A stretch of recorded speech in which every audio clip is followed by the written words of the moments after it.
I'm dealing with shit.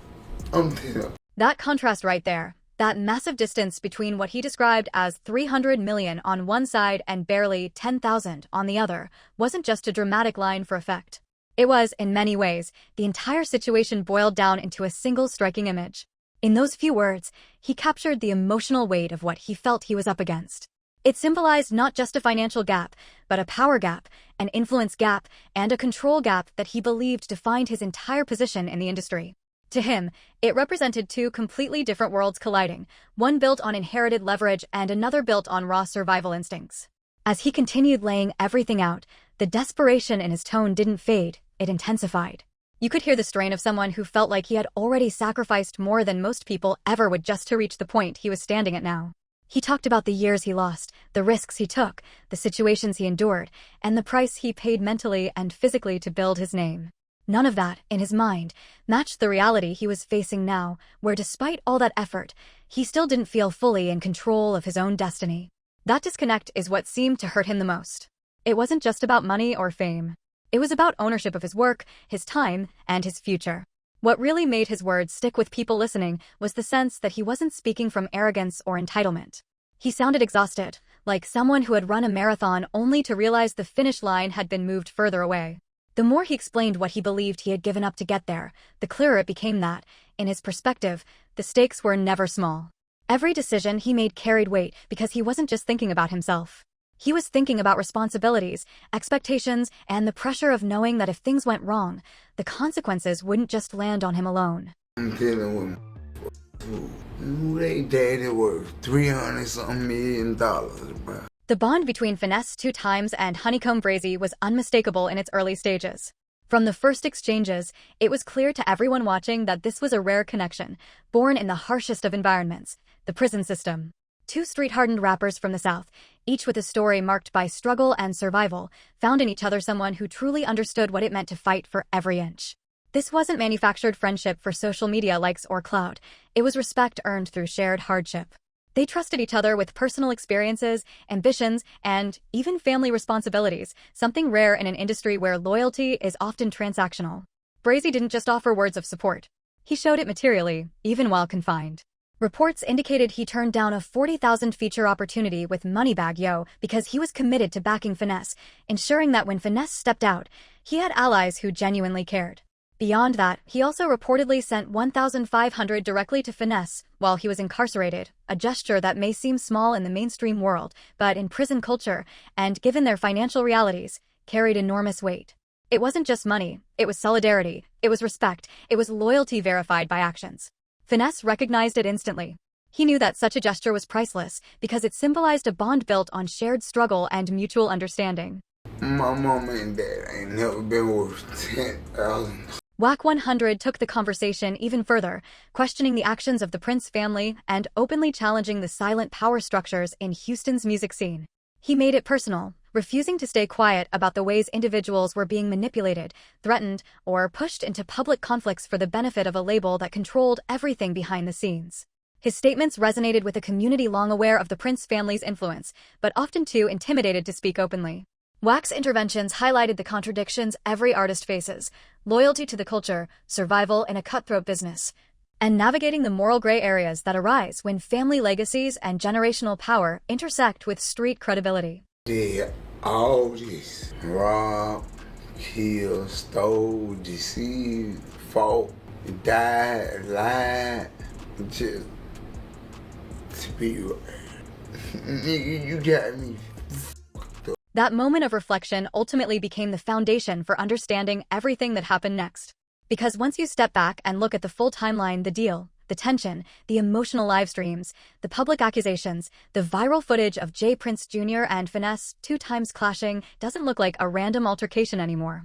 It starts to look like the inevitable eruption of months, maybe even years, of frustration building behind the scenes. What viewers saw on camera wasn't just anger. It was pressure finally spilling over. And if the contract was the root of the problem, then what followed was the fallout spreading outward like cracks in glass. Relationships that once seemed solid began to fracture. Alliances shifted. People who had nothing to do with the original dispute suddenly found themselves pulled into the chaos. In situations like this, tension rarely stays contained between two individuals. It radiates outward, affecting everyone connected to them professionally or personally. One of the relationships hit hardest was the one between Honeycomb Brazy and Finesse. What made that fallout especially dramatic was how strong their connection once appeared. Their bond didn't start in studios or industry meetings. It started while both were incarcerated, introduced through mutual acquaintances who believed they shared similar mindsets and ambitions. In environments where trust is rare, that kind of introduction can carry serious weight. They began communicating, building rapport, and developing mutual respect long before they ever met face-to-face. And I told him the only reading he should have been doing is to reading that contract from Mob Tie. However, once Finesse returned to the outside world in 2022, that carefully cultivated alliance began to strain almost immediately. Honeycomb Brazy expected a reciprocal acknowledgement, whether financial or otherwise, and Finesse had intended to honor that expectation. But the timing couldn't have been worse. Finesse was navigating the chaos of freedom after incarceration, fumbling through airports, re-establishing his footing in the industry, and trying to balance personal responsibilities. In the middle of that whirlwind, Honeycomb reached out with financial requests that Finesse couldn't immediately fulfill. This wasn't about the money itself. It was about pride, expectation, and miscommunication, the kind of friction that can ignite tension even in the strongest of friendships. This gap in timing became the spark that set the stage for the public conflict. While the requests themselves were reasonable, the pressure and urgency created by circumstance magnified every small misstep. And from there, the story quickly escalated. It wasn't a premeditated betrayal, it was a perfect storm of ego, expectations, and poor timing converging to produce a feud that would unfold across social media, diss tracks, and public perception. Call me out on my education when you just sat right there and turned yourself into a slave, buddy. Meanwhile, as of February 2026, J. Prince Jr. had maintained absolute silence. Not a single statement, not a single social media post, not even a public acknowledgement of the viral footage or Finesse's emotional appeals. That quiet carries immense weight in Houston's rap scene. Silence here is a tool of control, a subtle but unmistakable form of power. For Finesse, this isn't just frustrating, it's dangerous. His legal troubles continue to mount, including supervised release violations, ongoing drug investigations, and constant scrutiny from federal authorities. One physical altercation caught on camera with J. Prince Jr. could be enough to send him back behind bars. Fans and observers have been urging him to secure legal counsel and assert his independence, but until the contract remains enforceable, until J. Prince Jr. continues to control access to his music catalog, and until the shadow of the Prince family looms over Houston, Finesse remains trapped in a high-stakes battle. It's a fight where every move is scrutinized, every interaction is calculated, and freedom feels perpetually out of reach. The viral footage of their confrontation is not merely a fight between two men, it's the visible manifestation of decades of power, exploitation, and generational control colliding with ambition, desperation, and raw emotion. The question now, can Finesse ever fully break free, or is he destined to remain tethered to a legacy far bigger than himself? Take a rocket science to figure out there was a bad contract. We grow up watching these rappers sign bad contracts. How the world do we sign one? Help me understand. Woody didn't ease up after making his initial point. Instead, he kept the pressure on and went even further, arguing that the contract situation was not some mysterious legal maze that only attorneys could understand. In his eyes, the red flags were visible from a mile away. He stressed that deals structured with heavy splits, layered management control, and limited artist authority almost always signaled trouble, especially for someone entering the agreement without strong representation. What he was really saying, without dressing it up, was that situations like this don't just happen overnight. They build step by step, signature by signature, decision by decision. He then raised the question that had already begun circulating across social media and industry circles. Why sign something you don't fully agree with in the first place? That single question echoed louder than any accusation because it forced people to think beyond sympathy and into accountability. For many listeners, it was uncomfortable to hear, but it also felt undeniably real. Woody framed it less as criticism and more as a life principle. If you don't understand the terms, you don't sign. If you feel rushed, you walk away. And if something sounds too good to be true, it probably is. What made his commentary stand out was that he spoke from observation, not theory. He referenced how countless artists before had faced similar struggles after entering deals they later regretted. Some fought legal battles for years. Others lost ownership of their masters. A few disappeared from the spotlight entirely. In that context, he implied that the current situation wasn't unique. It was part of a long pattern that keeps repeating whenever ambition outruns caution. And you just said proved to be a bad contract. Mm-hmm. You can't. See, the problem with Finesse is You can't come over here and try to make me illiterate. However you pronounce it, at least I can comprehend. Once they actually started building consistently, people around Finesse noticed the shift almost immediately. Members of his circle reportedly confirmed that the respect between the two artists wasn't one-sided. The admiration was mutual, and that mutual recognition is often what turns a casual link-up into a real alliance. It wasn't just about music anymore. It was about shared mindset. Both men saw reflections of their own hunger and determination in each other, and that recognition created a sense of solidarity that felt genuine rather than strategic. Those close to them described the energy as authentic, not industry networking, not opportunistic collaboration, but a connection rooted in understanding where the other person came from. In environments shaped by struggle, loyalty tends to carry more meaning than publicity. So when word spread that they were supporting each other, many people believed it was the start of something long-lasting. Fans imagined collaborations, joint projects, maybe even a partnership that could strengthen both of their careers at the same time. Finesse himself later made it clear that he believed the support Honeycomb showed during their time locked up was real. According to him, it wasn't just talk or empty promises. There were gestures that demonstrated sincerity, the kind of gestures people don't forget easily. In situations where resources are limited, even small acts of support can feel enormous. They signal that someone is willing to stand beside you when there's nothing to gain from doing so. You reading. If that can read, he reading. What's the purpose of reading if you can't comprehend? I rather comprehend than know how to read. The fallout was explosive. Honeycomb Brazy released a diss track called Why He Lie, which painted Finesse as unreliable and opportunistic. Finesse responded aggressively on social media, questioning Brazy's loyalty and manhood, a move that intensified the tension. In traditional street code, targeting someone's family, particularly a mother, is considered an ultimate violation, a red line that can escalate conflicts beyond repair. Finesse crossing that boundary marked a significant turning point in their feud. It amplified emotions, drew in bystanders, and made the conflict impossible to contain to just the two of them.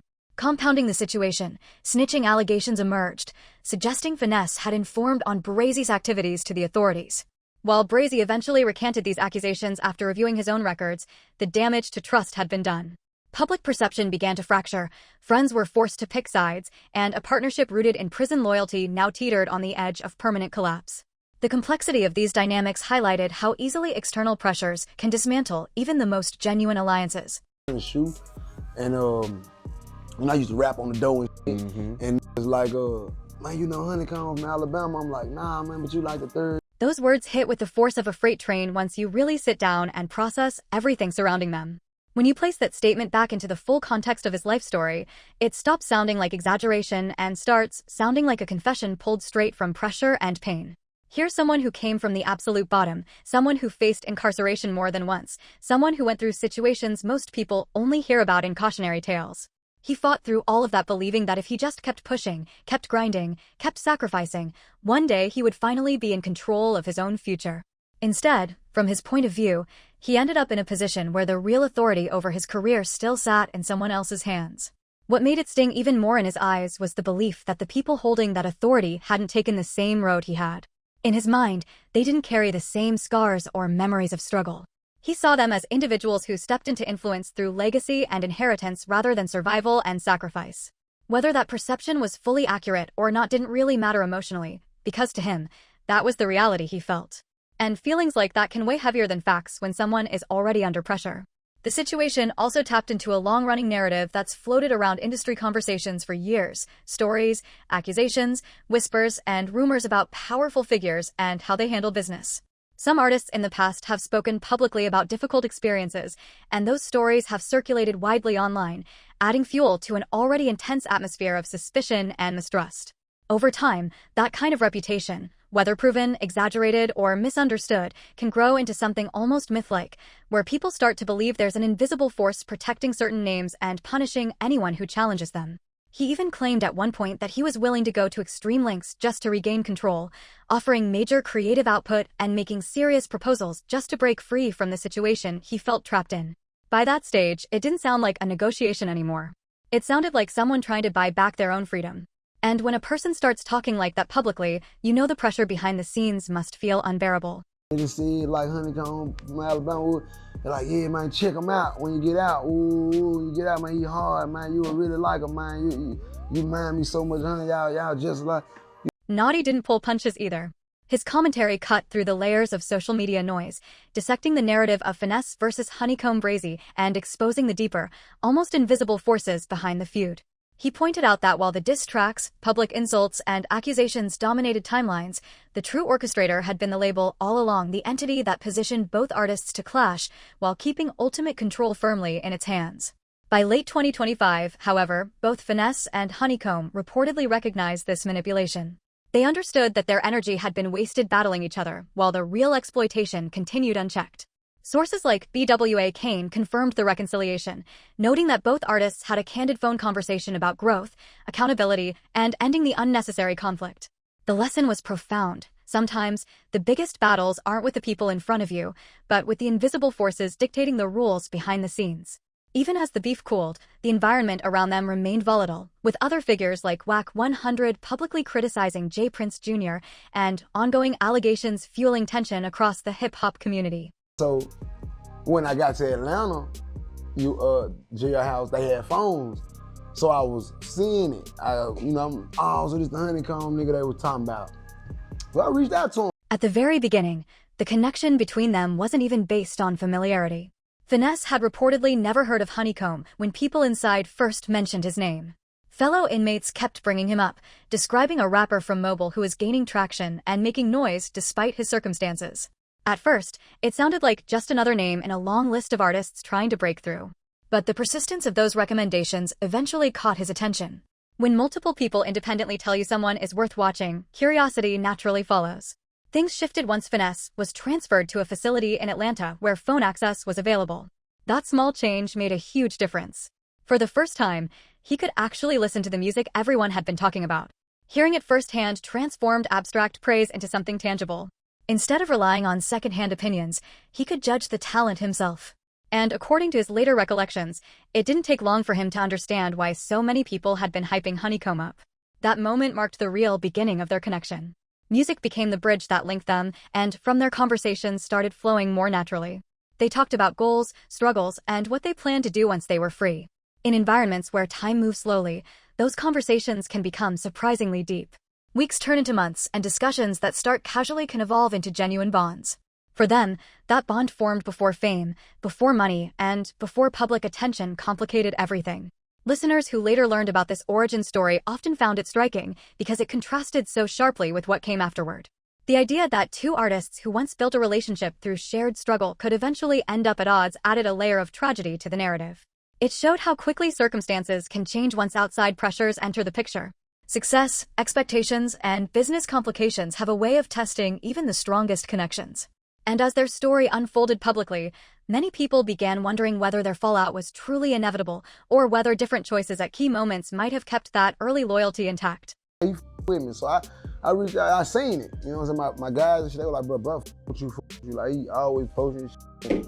So I reached out, we chopped it up, and it was what it was. Lil Woody was far from finished when he spoke on the situation, and the tone of his commentary made it clear he wasn't interested in sugarcoating anything for the sake of politeness or industry politics. During his appearance on Vlad TV, he flipped the entire narrative back onto Finesse2tymes with a level of blunt honesty that immediately caught viewers' attention. Instead of focusing on contracts, labels, or powerful figures, Woody zeroed in on personal responsibility. In his view, the real issue wasn't what happened after the deal was signed, it was what happened before the ink ever touched the paper. He argued that too many artists rush into agreements driven by desperation, excitement, or pressure, without slowing down to fully understand what they're committing themselves to. According to him, that's where the real trap is set, not in hidden clauses, but in the mindset someone has when they agree to them. His message was simple but sharp. If you don't read and understand what you're signing, you can't act surprised when the outcome doesn't favor you. That perspective hit hard because it shifted the spotlight away from villains and placed it directly on decision-making. Woody then drove the point even deeper by breaking down how obvious he believed the warning signs were. He suggested that it didn't require a law degree, a business manager, or industry experience to recognize when a deal might be one-sided. In his opinion, basic awareness and patience could have changed everything.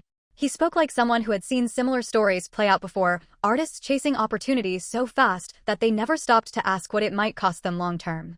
What made his remarks resonate online wasn't just the criticism itself, but the delivery. He didn't sound angry or bitter. He sounded matter-of-fact, almost like a teacher explaining a lesson learned the hard way. That tone made people listen more closely, because it felt less like gossip and more like tough love. And whether viewers agreed with him or not, his comments added another layer to the conversation, one that suggested this entire saga might not just be about power or exploitation, but also about choices, timing, and the consequences that come when opportunity meets urgency without caution. I said, bro, I ain't gonna lie, bro, f me in jail. Bro, fuck with me in jail. I ain't gonna never put no cap out, bro. Like, it is what it is. What you just witnessed in that clip is the kind of shock that feels real because nobody, and I mean absolutely nobody, expected things to escalate like this. Just hours before that footage started spreading like wildfire, Finesse2tymes was on live stream visibly emotional, wiping tears from his face and venting about the pressure closing in around him. Then suddenly, the internet is flooded with clips showing him locked in a physical confrontation with J. Prince Jr., someone he was supposed to be building business with, not throwing hands at. Social media timelines, blogs, and hip-hop forums all lit up at once, because this wasn't just random drama between two names people barely know. This was two figures tied together through money, contracts, reputation, and industry power, now clashing in a way that suggested their relationship had completely collapsed beyond repair. What most outlets are not explaining, though, is the deeper story simmering underneath that viral moment. This situation is not simply about a fight. It is about how a business alliance tied to a family worth hundreds of millions allegedly turned into a conflict so bitter that it pushed everything to the breaking point. People who have followed their history know this tension didn't start yesterday. There have been multiple run-ins caught on camera before, stretching from 2023 through 2025, showing near altercations during dice games, heated verbal exchanges, and even incidents where affiliates reportedly snatched chains. Each episode looked like a warning sign flashing in plain sight, signaling that the partnership was cracking piece by piece. One 2024 confrontation even required OG Boo Dirty to physically step between them to keep things from spiraling out of control. Christian with me like my man, but he on the phone, he want me to Zelle. I don't even know what the Zelle is. I don't know what. Despite all the tension, by late 2025, Finesse and Honeycomb Brazy had reportedly reconciled. The resolution was bittersweet, born not from restored trust alone, but from the realization that the real adversary had always been the label and the exploitative system surrounding them. Both artists understood that their feud had been manipulated, that they had been fighting over crumbs from a table designed to benefit someone else entirely. According to sources, a pivotal phone call allowed them to discuss growth, accountability, and putting an end to unnecessary conflicts. It was a sobering acknowledgement that their energy had been wasted on fighting each other, while the real power, the Prince family, and the contractual leverage remained untouched. Even as they buried the hatchet, other industry players continued stirring the pot. WAC 100 publicly criticized J. Prince Jr., exposing alleged mismanagement and manipulation within the label. Snitching allegations and bounties further inflamed the public discourse, reminding everyone that the feud was just one facet of a far larger web of intrigue, power, and exploitation. And through it all, Finesse remained at the center, navigating legal pressure, public scrutiny, and the complicated dynamics of loyalty, friendship, and survival in a system built to test him at every turn. It's like, but can you go and send it now? And when I wasn't able to do it, when he wanted me to do it, it became a show. So it wasn't like I didn't want to do it. This entire saga underscored a critical lesson. When desperation drives decision-making, it almost always results in getting played by the system you hope to beat. That was the blunt reality Naughty laid out. Contracts signed in haste or under pressure rarely favor the person with the least leverage, and for Finesse, every signature became a tool used against him. Every misstep, every delay, and every misunderstanding was magnified because the power dynamic was so uneven. It wasn't just business, it was survival, reputation, and personal integrity all colliding in real time.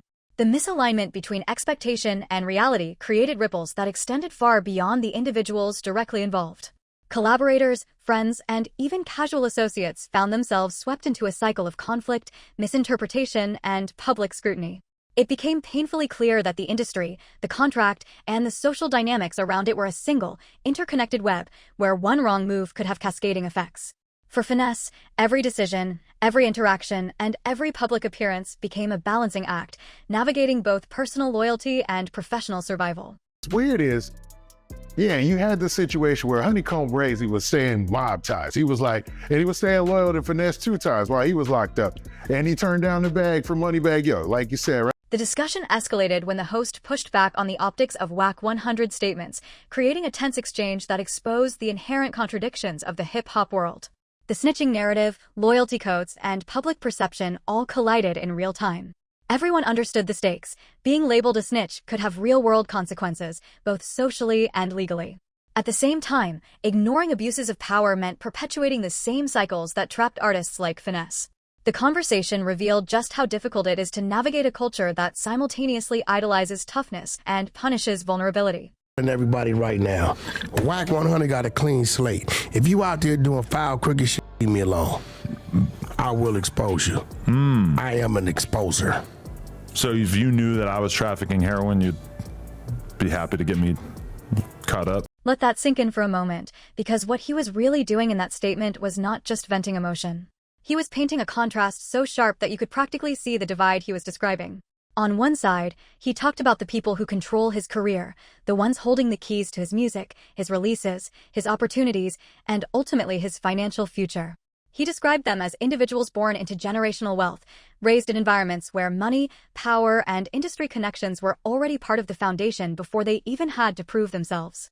In his eyes, they didn't have to grind the way he did, didn't have to scrape from the bottom, and didn't have to fight tooth and nail for every inch of recognition or survival. They inherited influence, while he felt like he had to bleed for it. Then he shifted the focus to his own reality, and that contrast is what made his words hit so hard. He spoke from the perspective of someone who came up with nothing handed to him, someone who had to learn lessons the hard way, often through struggle, setbacks, and consequences that leave permanent marks. He was not talking like a man complaining about success. He was talking like someone who felt trapped inside it, as if the very deal that was supposed to elevate him had instead boxed him in. The frustration in his voice suggested he believed the system around him was designed in a way where he could never truly hold the same power as the people sitting across the negotiating table. That gap he described wasn't just about money. It was about perspective. To him, it felt like the difference between people who view contracts as strategy and people who view them as survival. One side reads paperwork with lawyers and advisors. The other signs because the opportunity looks like the only door open. That imbalance, at least in his telling, is where resentment started to grow.